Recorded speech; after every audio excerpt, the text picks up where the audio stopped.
like to talk about the link between personal belief and identity. But first, can we talk a little bit about the basis of what you previously developed through your book and various interviews, starting with what is multidimensional psychology? Okay. Well, multidimensional psychology is a new science of the mind. It's a new science it's a new psychology that includes the invisible, what people call the invisible part of life.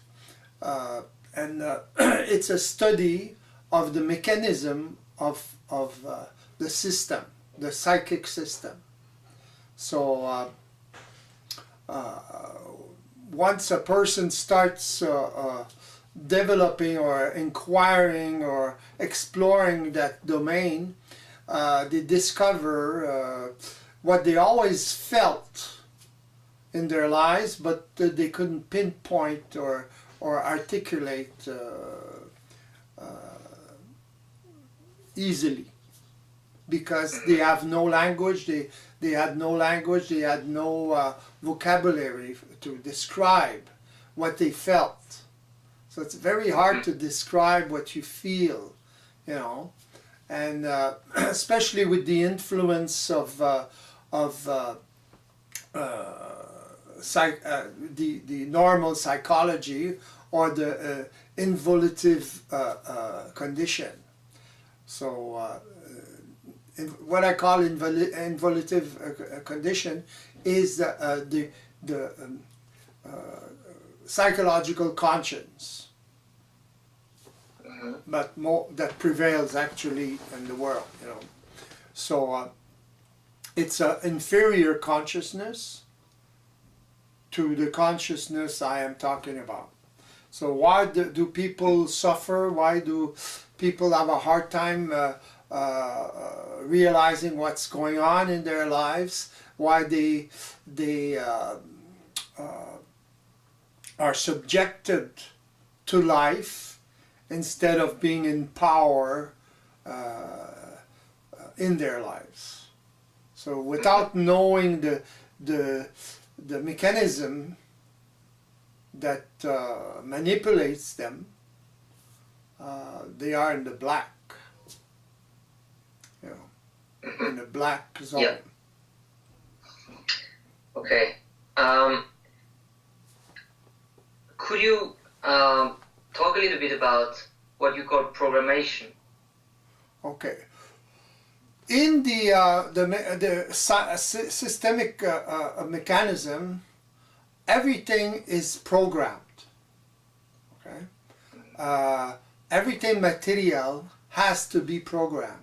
Material is the materialization of programs. Whole, you know, if you look at it in a holistic sense, and human beings, just like animals, just like any animated being, is programmed, and the program in the program there is memory.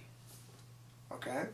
But it's not a memory like people think of memory in the sense that I memorize something and I can talk about it after. You know, it's not that kind of memory. It's a vibrational memory. Okay, it's a vibration. It's an atmosphere. Okay, so. People are manipulated by atmospheres. They're not manipulated necessarily by forms, by what form it takes in their mind. You know, the program colors the mind, and the person starts to think a certain way. You know, and he thinks. People think that they create those forms, those thoughts, but the thoughts are suggested by the programs that create atmosphere in the mind. So everything is primarily vibration, okay, different kind of vibration. So, and it's polarized, so it can be negative or positive, you know. But what we're talking about, what creates suffering, is the negative, especially the negative memories. Right. So you say people are not enough conscious of the whole mechanism, so they don't know how to deal with it. Exactly. They don't know how to deal with life. You know, they deal with life in a psychological way. So it works up to a certain point. Attitudes, you know, it works up to a certain point, but they have to, in certain experience where the energetic intensity is very strong, it's no match, you know. Right. That's why they will say, well, it's I can't help it.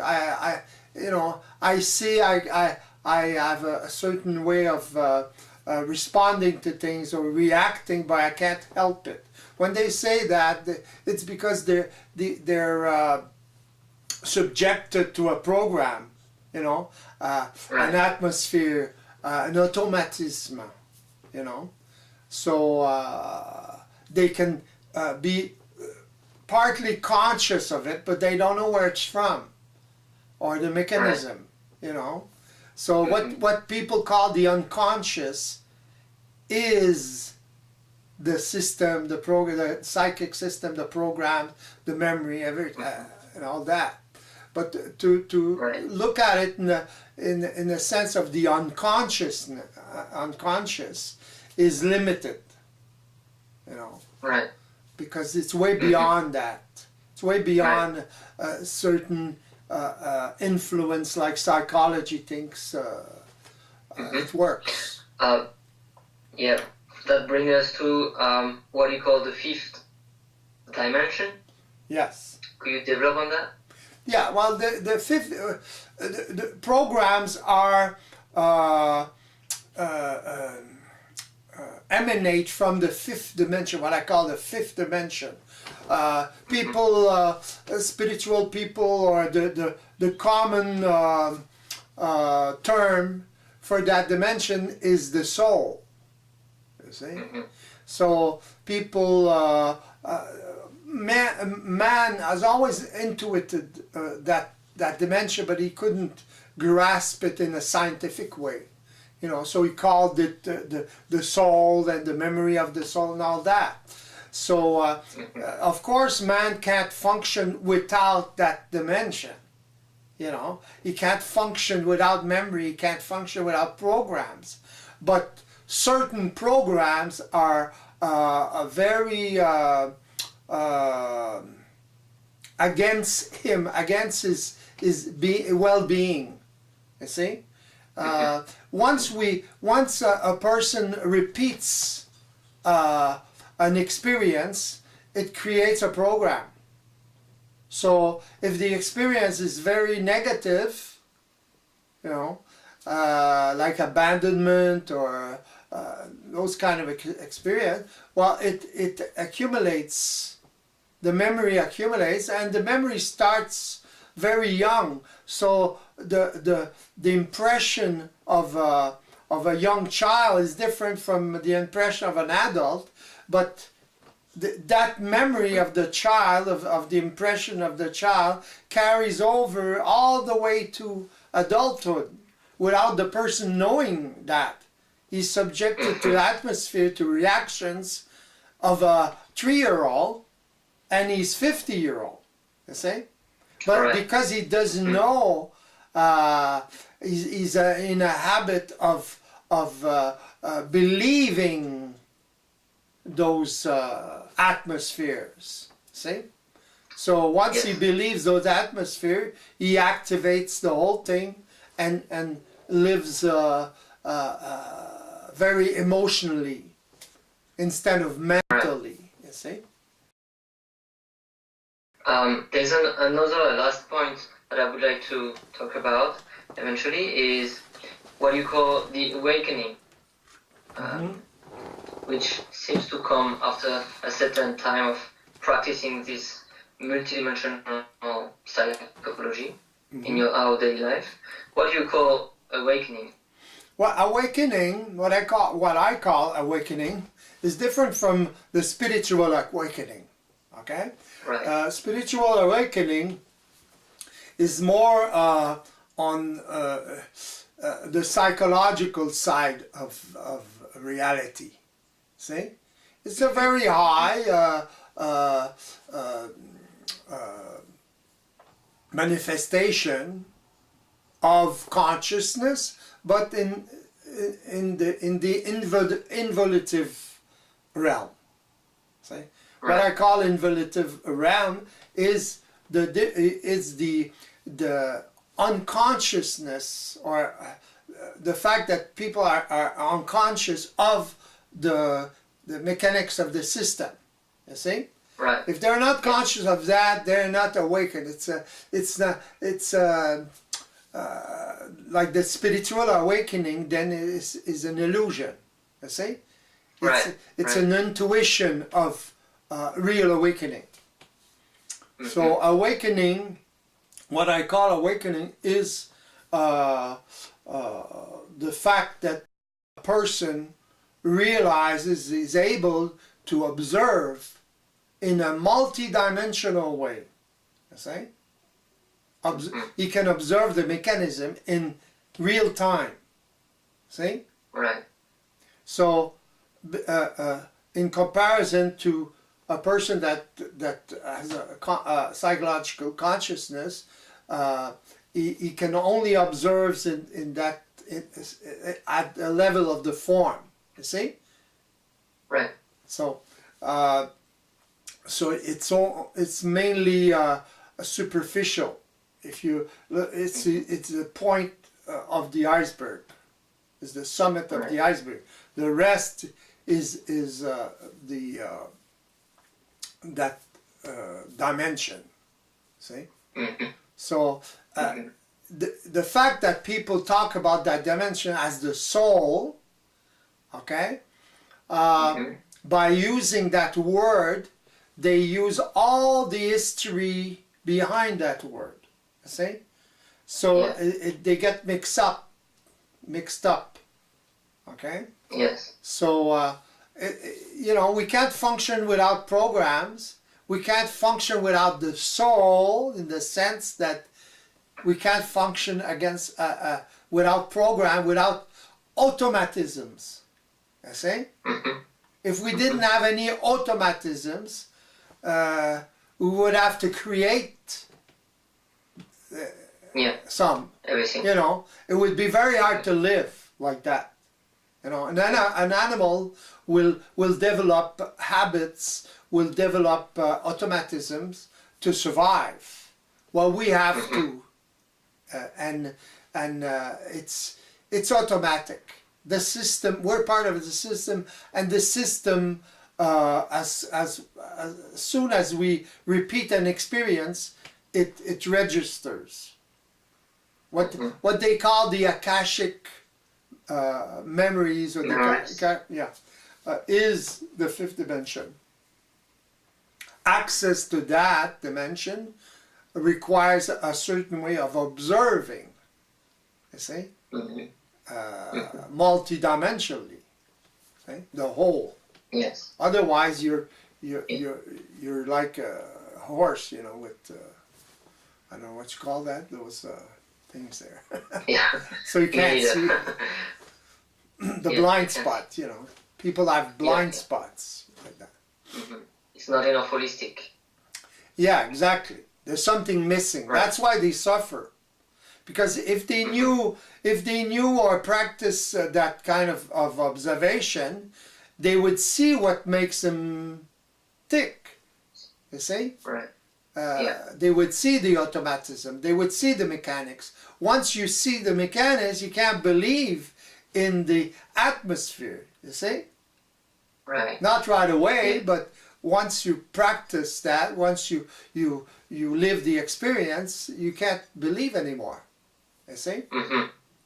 So You go by facts, you go by proof, you go by, even if it's invisible, it can be proven by action, by reaction, you see? You can see it in others, you can see it in your own life.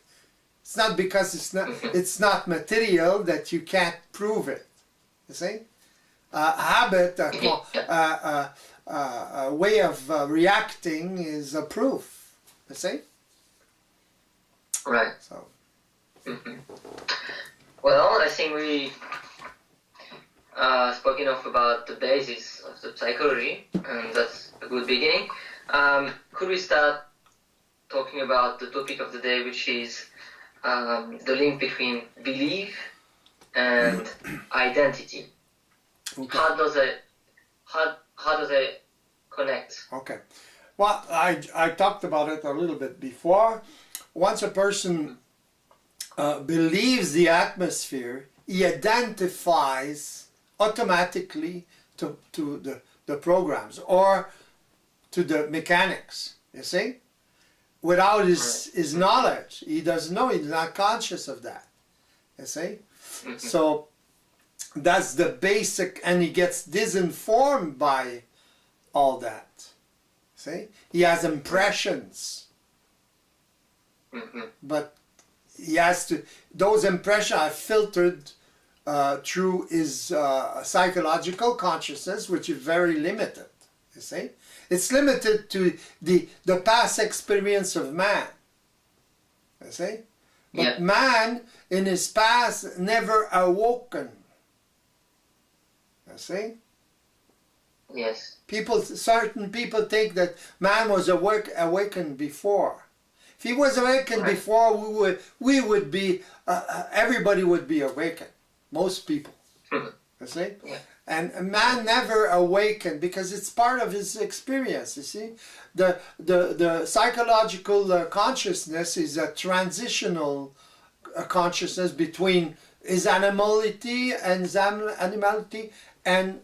his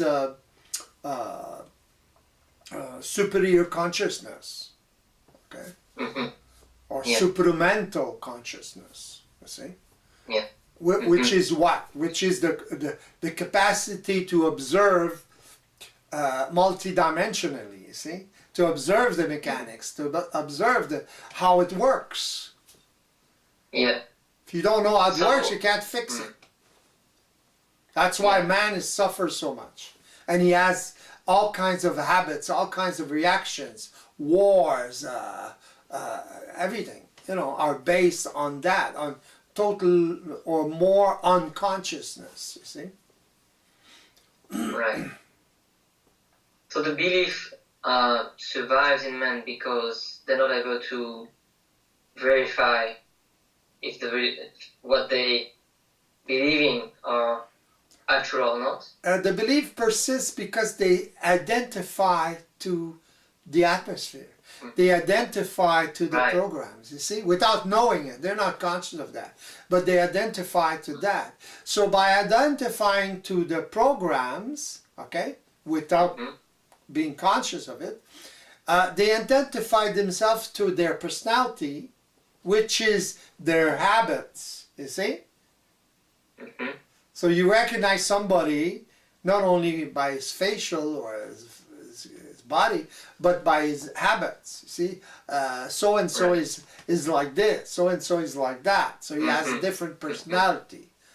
You see, different reactions. But those reactions comes from the programs. You see, people think they're in control. You see, but they're not. Yeah. You see, they're manipulated by those programs. You see, and they're not conscious of it. That's the problem. You see? So, and they live their lives like that, and they determine, or they have a predetermined future because the program manipulates them, you see, without their knowledge, see? They continually disinformed. So they have what we call a plan of life which determines their future. the plan of life is engraved in the programs, you see? Yeah. The incapacity of men to get rid of their belief, is it because since they identify to them, are they afraid of losing them? Are they afraid that their identity dies in some ways? Yes, because because they're very insecure. See, they have no base, so naturally they're insecure. First of all, right, and they identify to that because they it gives them security. You see, like a possession. Yeah, the intellectual capacity is created by insecurity. See? Yeah. So you're trying to figure out how life works, but only psychologically. See, there's a part that you ignore. You see, so you have to have the two parts. Otherwise, you can develop the intellect, but you're always disinformed. See, because there's a part to the puzzle you don't have. See. Yes. And how did the belief? What is the impact of belief on man? In a sense, does belief make people unaware or incapable of observing different way that what their beliefs suggest? You know what I mean? Not exactly. Does the belief kind of limitate our vision?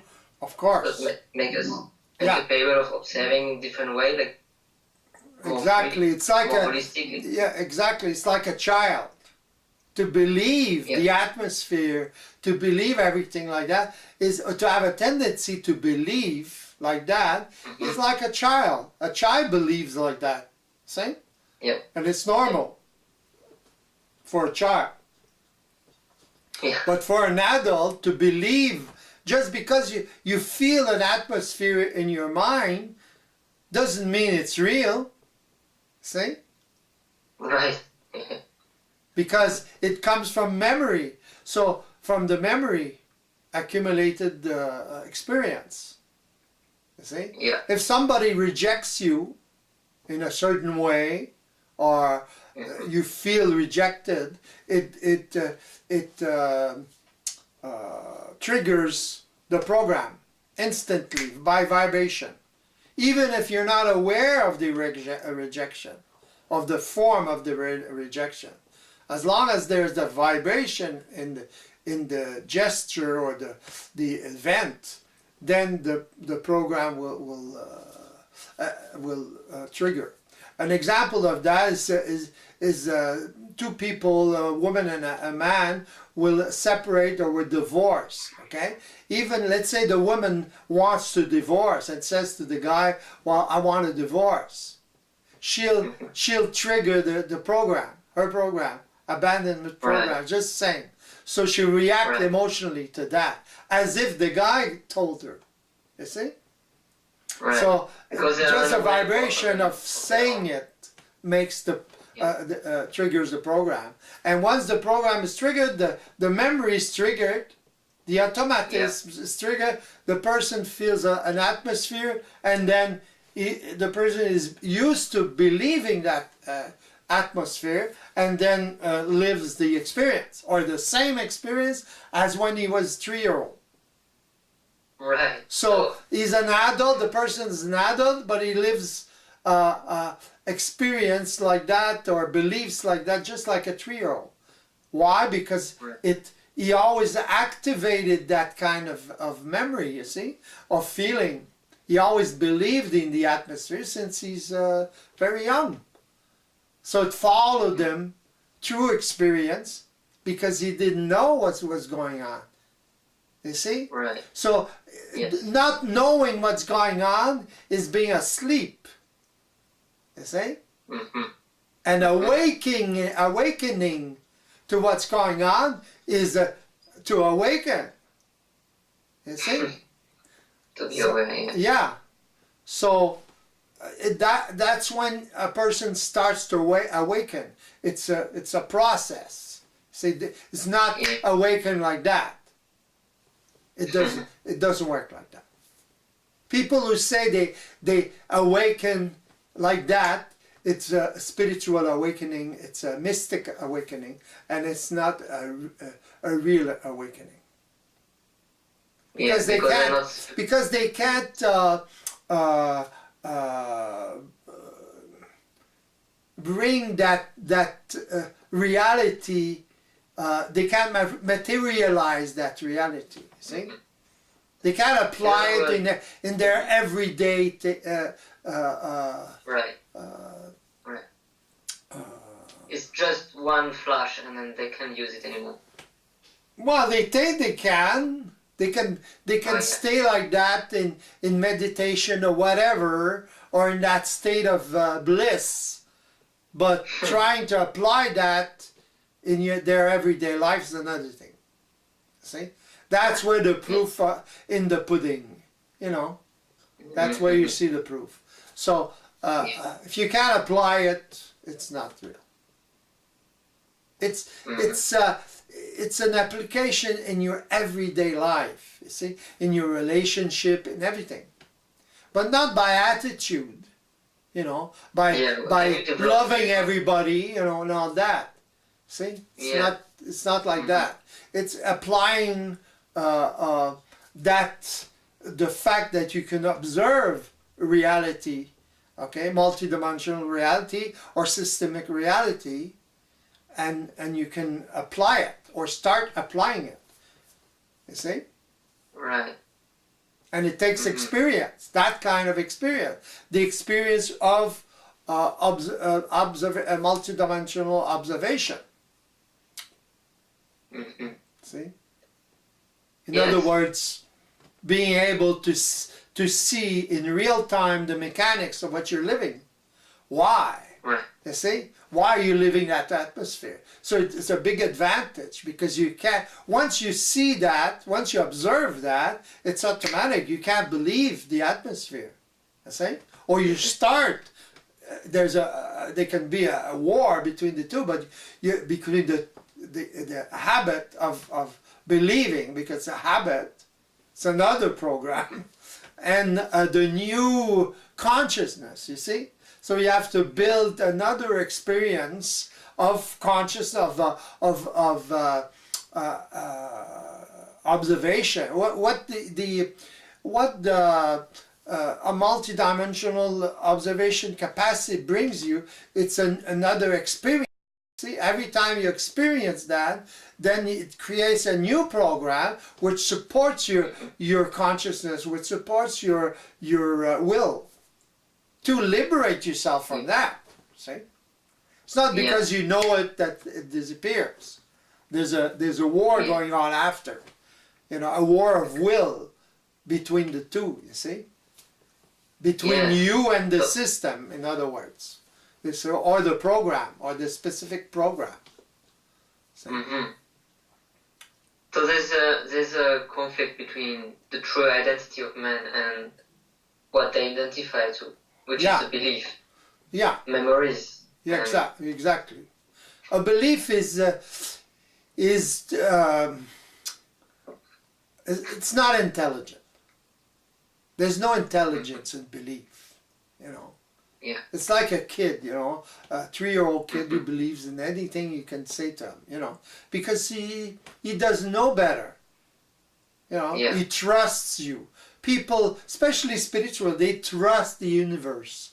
They trust the system. Let me tell you, you know, if they have programs like that, and they have those kind of programs, it will strike back at them, you know, sooner or later. Yeah.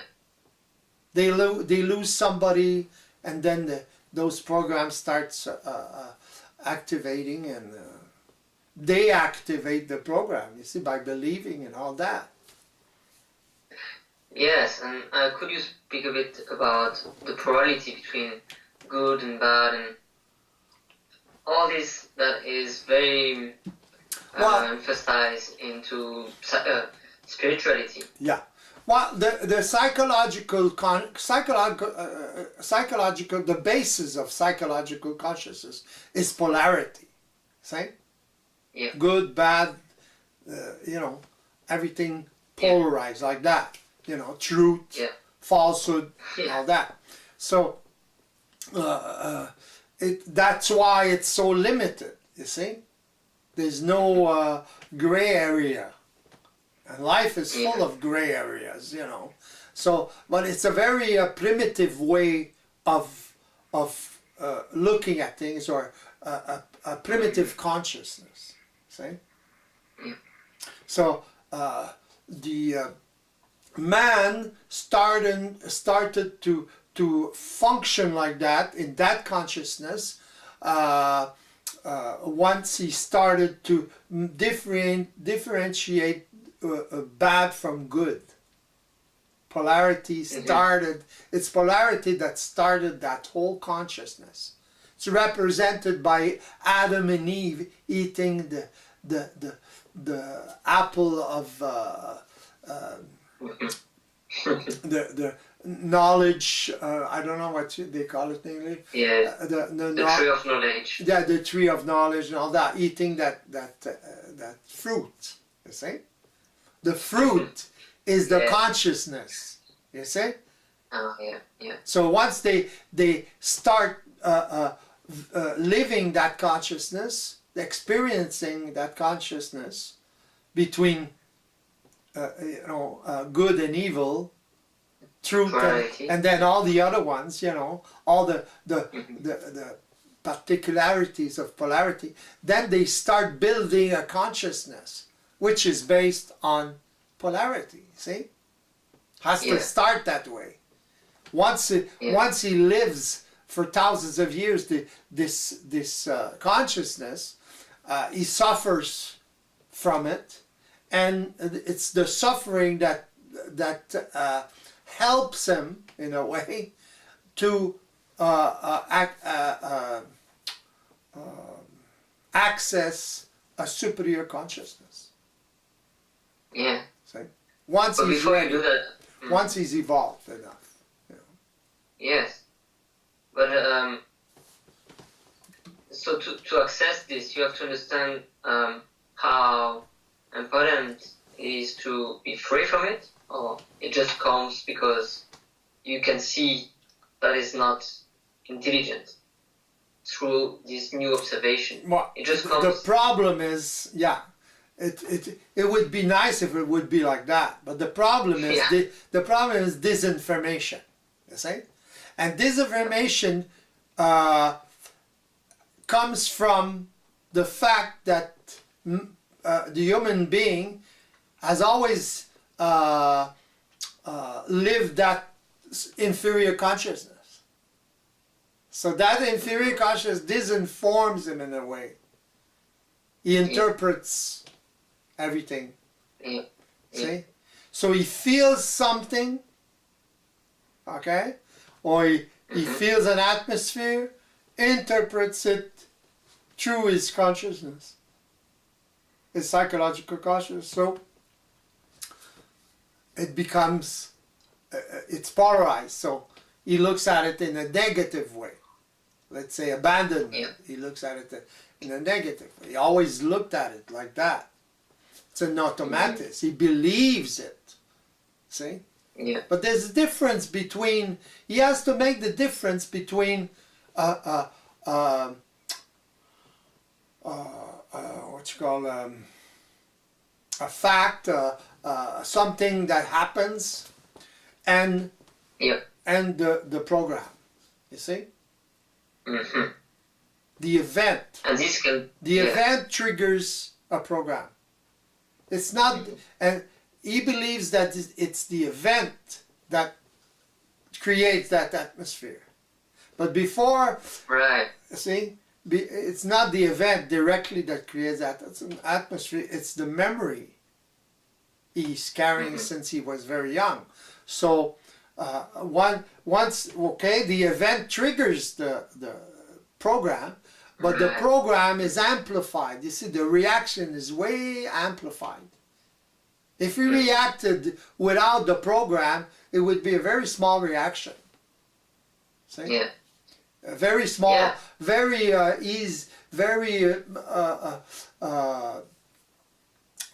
easy atmosphere, let's say. You know, cool or relatively cool atmosphere.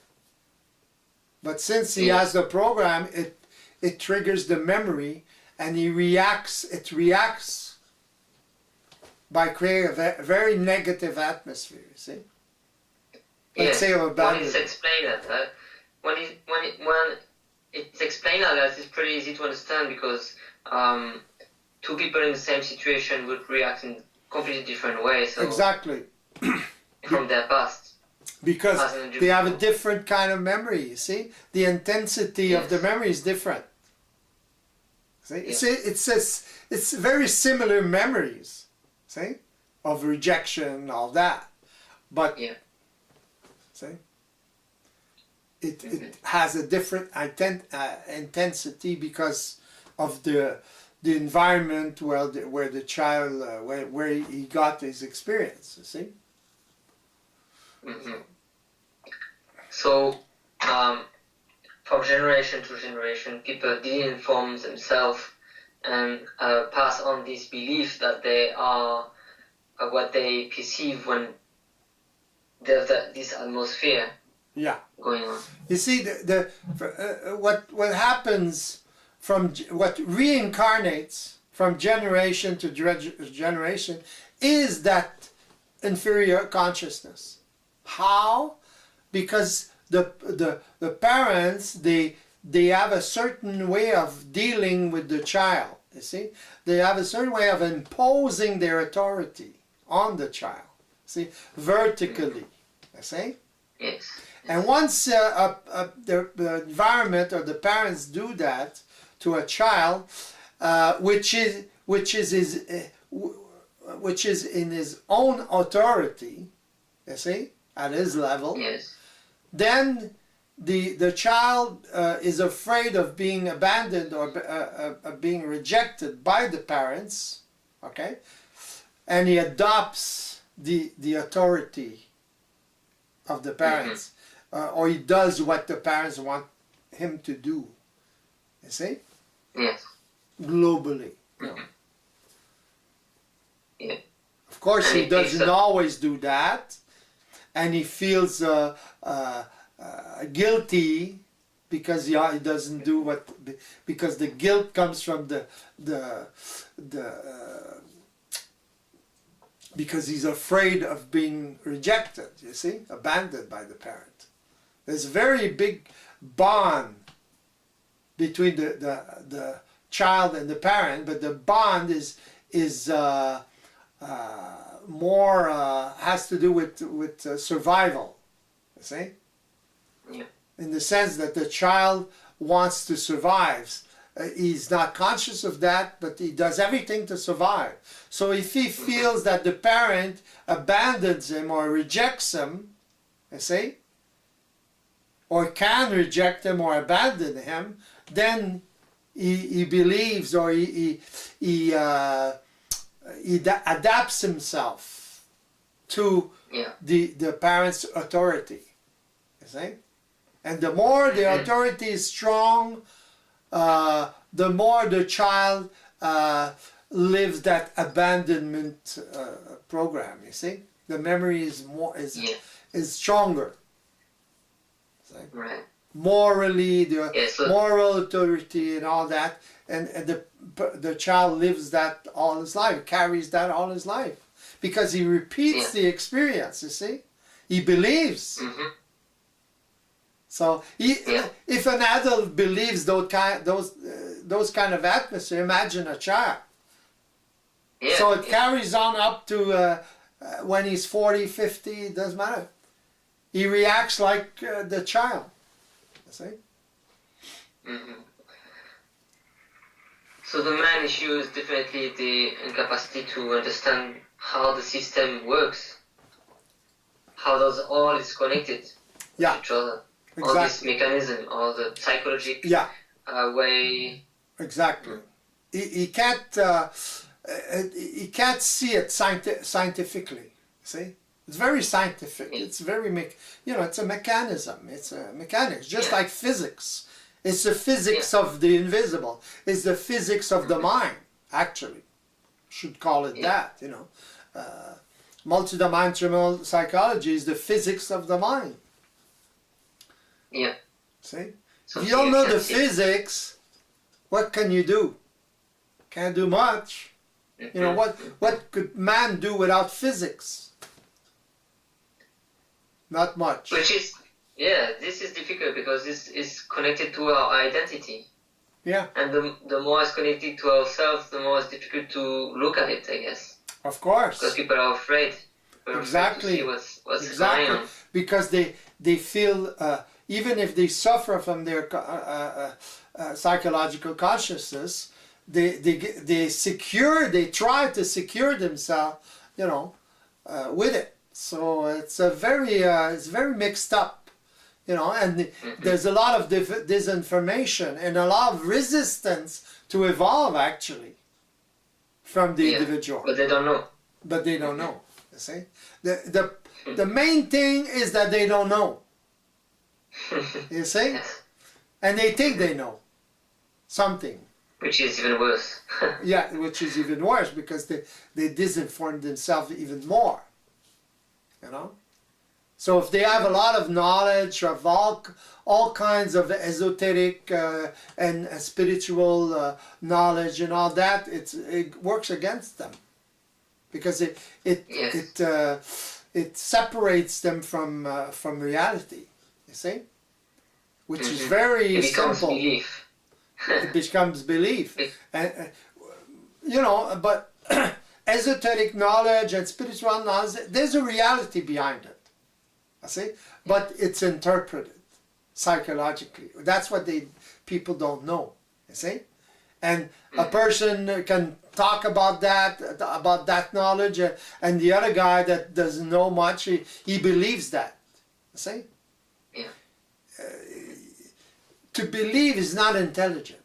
You see, you've got to experiment it yourself in your own life, in your everyday life. That's where you apply it. If you can't apply it in your everyday life, forget it. If you have to, everyone has to. Pardon? Sorry. If you have to meditate 24 hours a day to be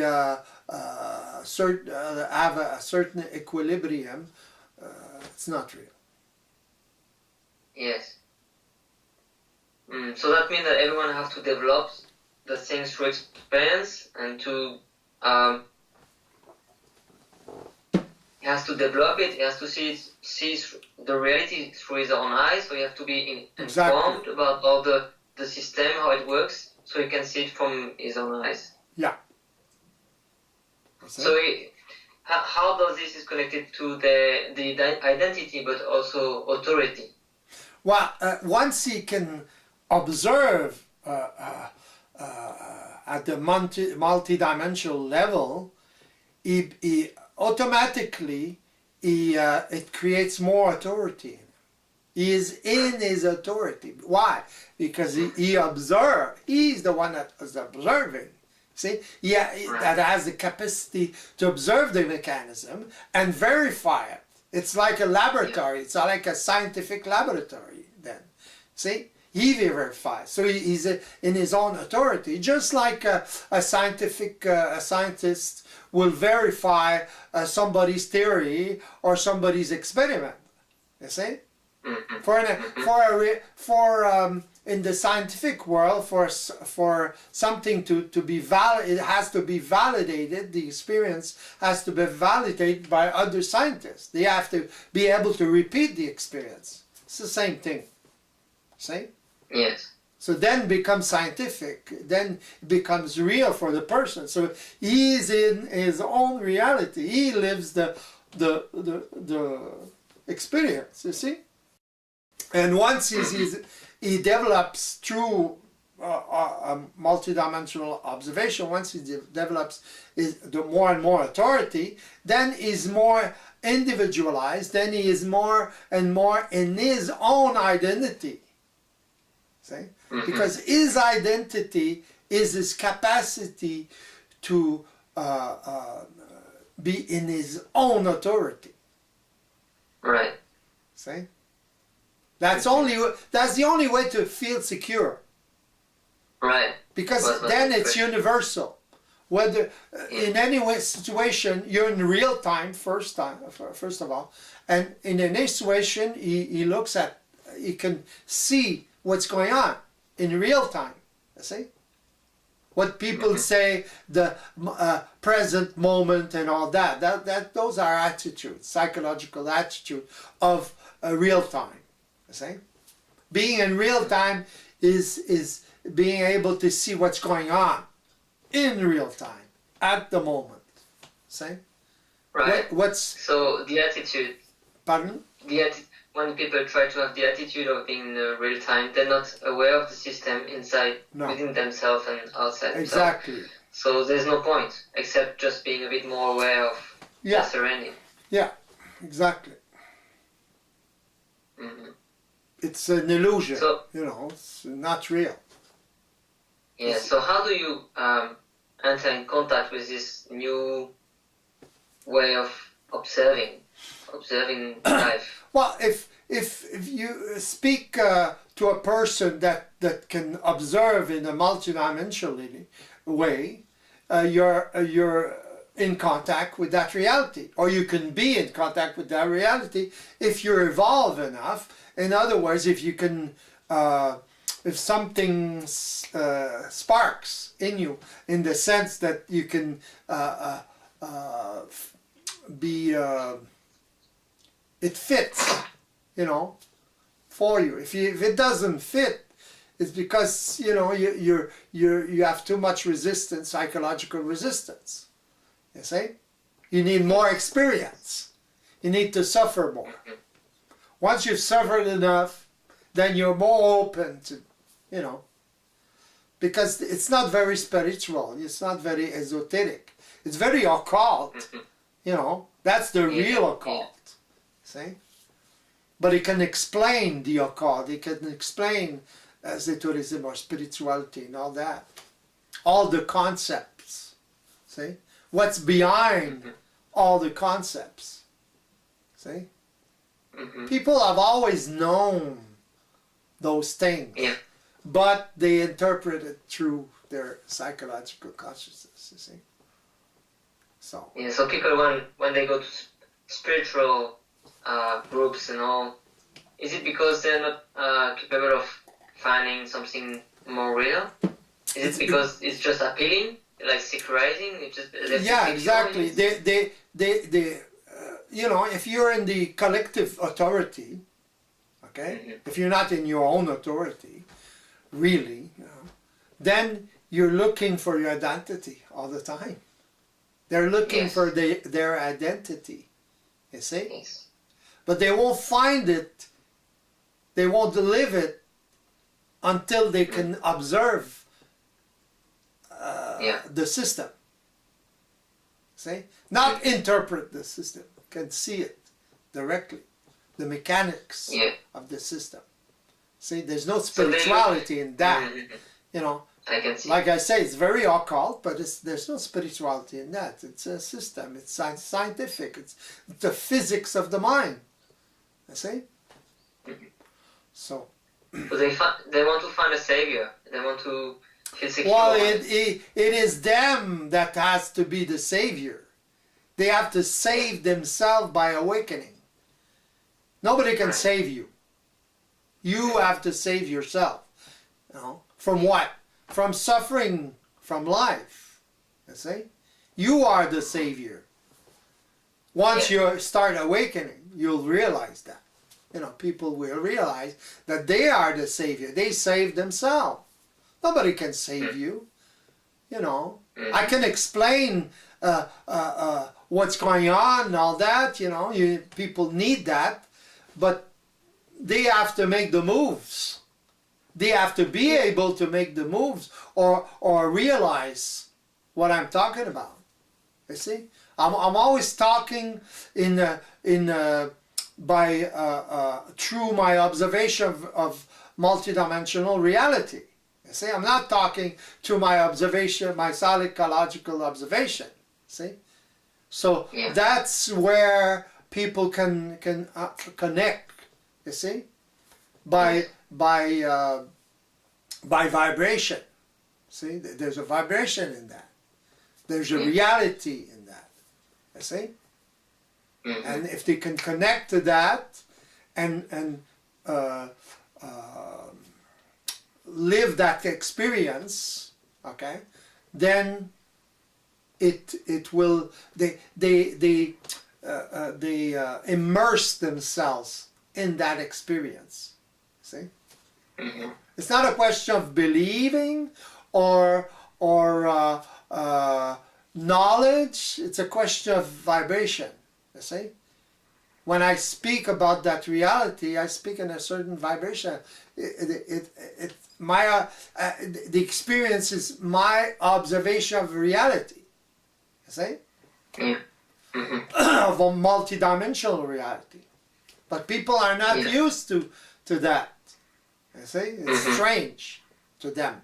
You see, but they have to if they evolve enough, they will see something in there, in that. So they will be more sensitive to this. More sensitive. They'll be more sensitive to that description of reality. Yeah. And then they'll want to hear more and talk more about it. By vibration, by I do what you call consultations, one-on-one consultation. I do group to prepare for the consultation. But how do you say that in English? Consultations? Consulting. Consultation, yeah. And those one-on-one talks, okay, will bring the person to that experience, that multidimensional observation experience. The more he lives that experience, the more he will be able by himself to observe eventually. You see, it's a question of experience. It's not a question of knowledge. You have to know the basics, be informed of the basics. But even being informed of the basics is difficult because there's a lot of resistance. Because the person will listen to that and then try to translate it psychologically, So it creates a resistance. It's very... So it's all mixed. It's all mixed. And they don't know. People don't know. You have to tell them, when they do it, then they, okay. If you tell them after, it's not as efficient. But when they do it, so it has to be in real time. The interaction between two persons. A person who's awakened he talks in a certain way of reality, and the other person has to be in real time. That's what makes the difference. See? So the other person, the person who's not awakened yet or starting to awaken, will speak or will talk, will interpret what the other person's saying, and then the adjustment slowly begins. Just like with child with the parents. If the parents were awakened, they wouldn't deal the same way with a child. You see, they wouldn't impose their authority like they do. They have a tendency to do. They would speak or communicate horizontally instead of communicating vertically to a child. See? To incite them to manifest their own will. You see? Through their influence, of course. You see? But by communicating. Which is the opposite of what they're doing right now, right? Pardon? It's kind of the opposite of what they're doing right now. Of course. Parents want to have the authority to decide everything. Of course. They feel safe. They feel safer. Yeah. People don't, there's no school for parenting, you know what I mean? Once a person awakens, then he goes to school. It's a school for parenting, you know, because he knows the mechanics. So he won't talk to a child the same way. He will preserve the authority of the child. You see? A child, in order to learn how to speak, how to walk, how to do anything, has to be in his own authority. See? If you interfere by if the parents interfere too much by their own authority, then they alter or they take away the authority of the child. That's why they have a certain child problems, apprenticeship problems, you know. They'll start, they're late starters, you know.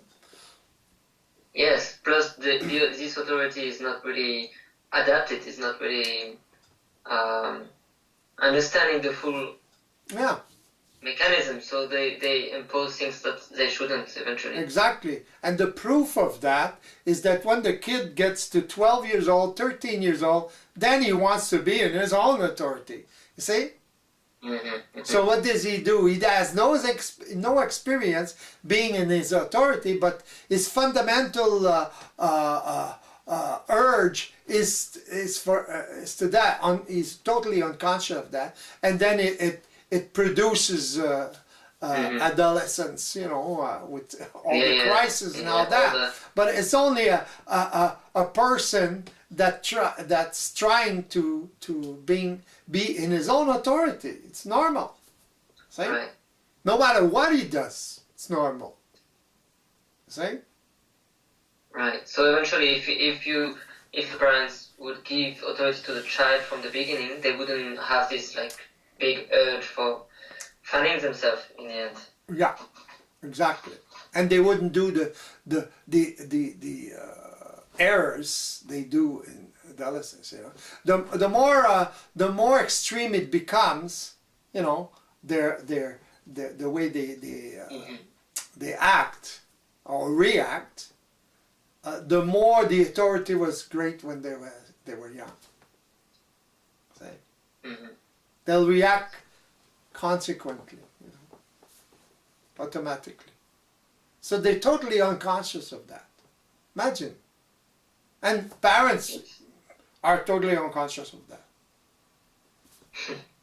That's the problem. The problem with human beings is he's unconscious of what's going on. He doesn't know what's going on. He interprets what's going on through all kinds of things, psychology, modern psychology and all that.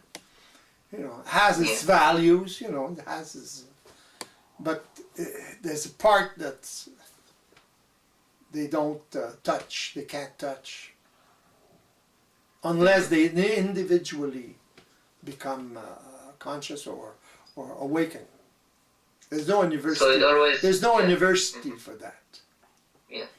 You can't go to university and then, you know, get a diploma, you know, I'm awakened, you know, I know what's going on. No, it doesn't work like that. It's an experience. It's something that's it's totally individual. Yeah, totally individualistic, you know, experience, individual experience. Yeah. You have to live the experience. You can't fake the experience. You can't go to school for the experience, you know, and graduate. Everybody graduated at the same time. That's what I mean, you know. Yes. Every experience is unique, and everyone needs a specific amount of experience and time to get it. Right. Yeah. So, to summarize, that's what awakening is. You know, it's being awakened to systemic reality, how it works, the mechanics of it, everything. You know, we can't talk in an hour or an hour and a half about everything. You know. It's knowing those mechanics, knowing what's going on. Why is it so hard for an individual to see those things? Because he believes all the time. See, he nourishes his unconsciousness, his lower consciousness. That's why. That's where the resistance is because he believes and he nourishes that all the time. He reacts. So he activates the program or the memory all the time. He rejuvenates the memory. The memory that started at 3-year-old and came up to where he is now at 40 or 30 or whatever. And then he reactivates it, so there's nothing new. You know, yes, it's become stronger. That's why people get old very fast. And since they're completely unaware, they just perpetuate the past over and over. Yeah. Without any conscience. The atmosphere of the past, you see, of what they lived in the past. Or the impressions of a 3-year-old or a 4-year-old or a 5 or 6. That's not conscious what's going on, see? It's also the reproduction of all what's happened in the past in humanity. Yeah, because it's transferred by the attitude or the way the parents interact with the child. See? Their interaction creates the consciousness of the or the specific psychological consciousness. If the parents were awakened, they would react differently, and the kid would, you know, be more in his authority, and he wouldn't have those as much problem as a child where the parents are totally not awakened, asleep. You see, so the parents are asleep, the child's asleep. Parents awaken, the child's awake. I have some kids in consulting, you know, and they catch like this. They know, you know, more than an adult actually. They're faster to understand that than an adult because they see the proof is there. You see, they experiment it and they see it. Simple. Yeah, for a child it's more simple. For an adult it's harder because he has too much activated memory, you see? So there's a bigger resistance. A child, you know, it's easier for him to see the mechanism. Yeah. I had a child that explained to another one how it works. Imagine. The mother of the other child was astonished that that kid was explaining something about programs and all that. See? They had a fight, and then the other one just started to talk about the program, and he was outside the fight, outside the... See? And he started explaining what was going on to the other one. He had distance. See? Man is fused with programs, with that consciousness, with that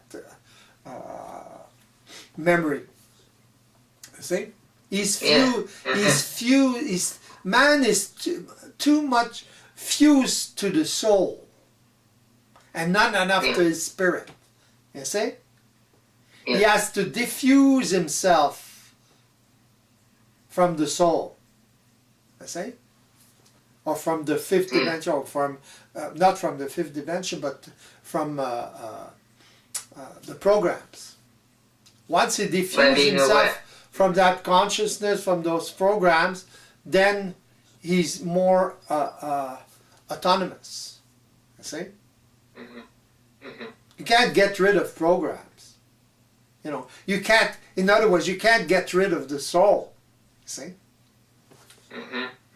But to be totally managed by that, that's not very good for us as individuals. See? So. Yes.